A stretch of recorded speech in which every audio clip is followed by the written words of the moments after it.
Hey everyone, I'm out here in the garage today and I thought I'd do a similar video to the one I just did on the home improvement side of things. And what I'm going to talk about in today's video is the 8 tools that I use the most for automotive repair and maintenance. So stay tuned.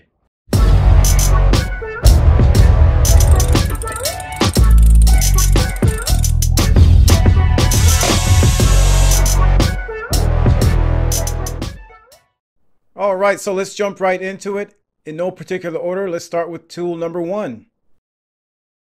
Alright, so let's talk about ratchets, and I'm going to lump in sockets and extensions with that also. So I've got a lot of ratchets. I have probably around 10 different ratchets that I use. I'm going to point out the ones that I use the most, and I'll talk about the features of some of these other ones that I have also. So I've got a 1/4 inch ratchet right here. This one gets used mainly inside of dashboards or behind door panels, areas that require, a smaller tool so I can get into those really tight spaces. So that's a 1/4 inch ratchet. This is a stubby ratchet, 3/8 inch. And then this is the ratchet that I use the most out of all the ratchets that I have. This is a 3/8 inch ratchet.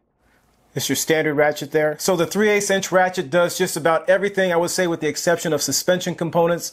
And that's where I jump up to the 1/2 inch ratchet. So just about anything heavy duty, I use a 1/2 inch ratchet for that. Some of the other ratchets that I have, I've got this one here. That's pretty cool. The shaft slides in and out. And then also if you rotate this handle, you can spin the head too. So if you're in a really tight spot, this might work fairly well for that kind of situation. This one is a 3/8 that articulates. That's pretty cool to have. So over time, I've collected all these different ratchets for different jobs that I've had to do on cars. And so as you can tell, I've accumulated a lot of ratchets and they all come in handy. Let's jump over here to sockets. So I've got some 3/8 inch sockets here. These go from 6 millimeters all the way up to 22 millimeters. So as you've seen in the videos that I do, I work a lot on Honda cars and on Nissans and occasionally a Toyota here or there. So that's where the metric sockets come in. There are a few deep sockets right there. Then I've got some 1/2 inch sockets that go from 10 millimeters all the way up to 27 millimeters. So that's sockets. And then the last thing I'm going to cover real quick is just extensions. So these are different sizes of extensions. We've got 1/2 inch, 3/8, and then also 1/4 inch. All right, so definitely something you want to have. These are basic tools when it comes to working on cars. That's ratchets, sockets, and extensions.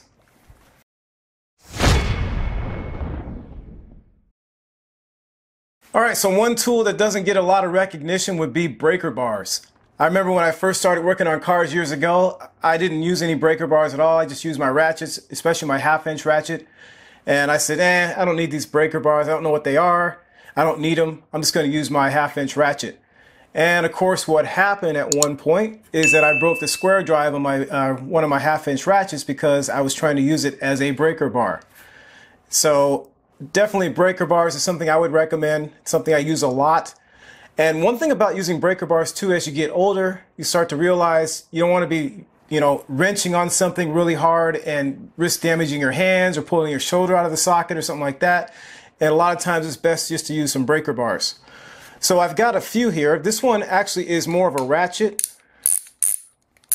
but it's got a pretty long handle on it. And this one I actually used in the Acura RL strut replacement video.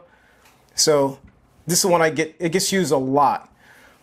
This is like, I think about a 17 inch breaker bar. I use this one a lot. And this is about a 25 inch. So how I typically use breaker bars, I use them on axle nuts, I use them on crank pulley bolts, and I also use them on really stubborn suspension components. And these also come in handy for any sort of engine work that requires, if you're loosening like a cylinder head bolt, you can use these a lot of times for that kind of stuff. So definitely something I would have around, something that's very important to have in my opinion, is a breaker bar.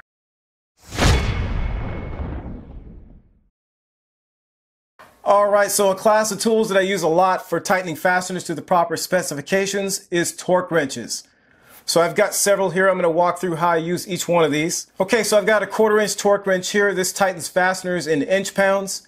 So I use this a lot on valve cover fasteners especially, just to make sure I don't break something. So that's 1/4 inch torque wrench. And this is a 3/8 inch torque wrench.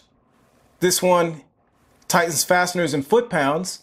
This is the one I use probably the most out of all the torque wrenches that I have. As you can imagine, I use a 3/8" ratchet a lot, so I also use a 3/8" torque wrench a lot. Then we've got a 1/2" torque wrench. This one goes up to 150 foot-pounds. Then I have one other 1/2" torque wrench that goes up to 250 foot-pounds. And I actually did a video on repairing this torque wrench that I'll put a link to somewhere in this video. You can check that out also. So that's torque wrenches.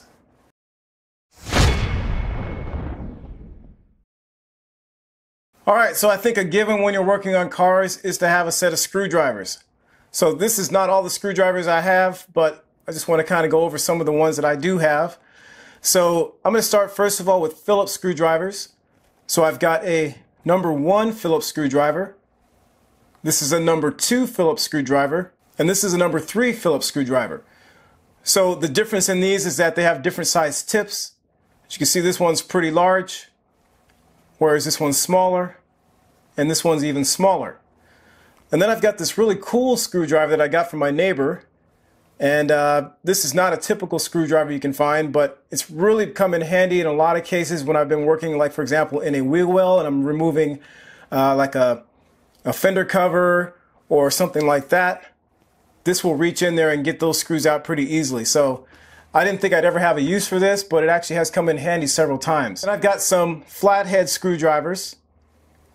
So I use those on occasion.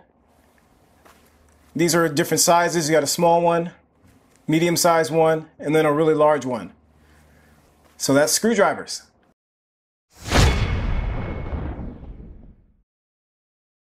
Alright, so let's talk about box wrenches. I've got metrics and I also have standard box wrenches. Now, on the Japanese cars, I use a lot of 10mm, 12mm, 14mm, and also 17mm box wrenches. And then I've got this set here. These two actually have 4 different sizes. These are ratcheting box wrenches. So this one has an 8, it's got a 10, and it's also got a 12 and a 13. So it's got 4 different sizes in one. I use this one an awful lot. And then this is the other one that I have. This one has a 14, a 17, an 18, and a 19. This one gets used a lot also. I've had these for a number of years. They've held up very well. And like I said, what's really cool is they have 4 different sizes in each one of these wrenches.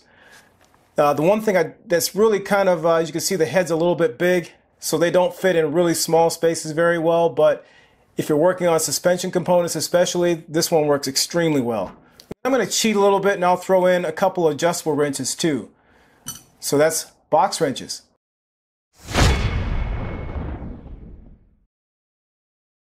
Alright, so a tool I use a lot for removing lug nuts would be an impact wrench.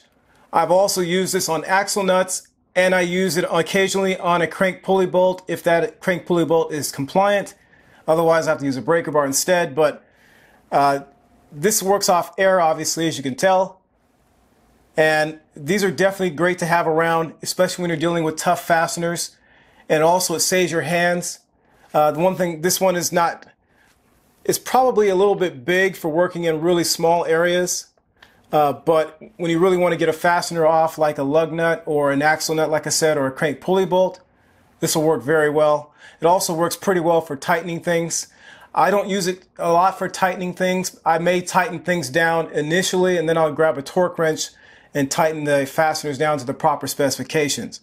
But definitely a great tool to have around is an impact wrench.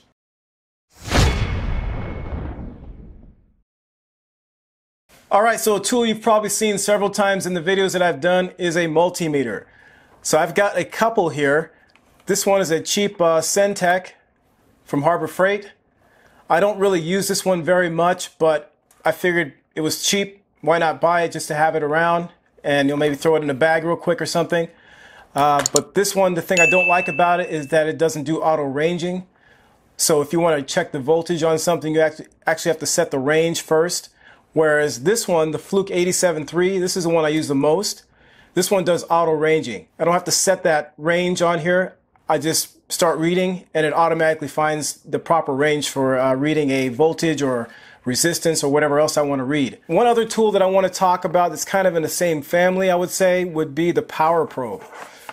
So this tool here, I don't use it a ton, but I actually had this tool help me diagnose a really obscure issue with the Acura Legend. One that if I had not found that issue myself, if I had not figured out what was wrong, I would have had to take it to a shop, and it probably would have cost me somewhere in the neighborhood of about $500 to $1,000 to fix that issue. So I bought the power probe and found that the problem was actually in a connector right below the footrest, right in the fuse panel area. It's just a weird issue, but the power probe was very instrumental in finding that issue. And how this works is what you can do is you can read voltage, but you can also inject voltage into a circuit, and it runs off the car's battery. It's got a really long cable on it, so you can work from the front of the car all the way to the back of the car. So just a great tool to have around is the power probe. So that's it on multimeters.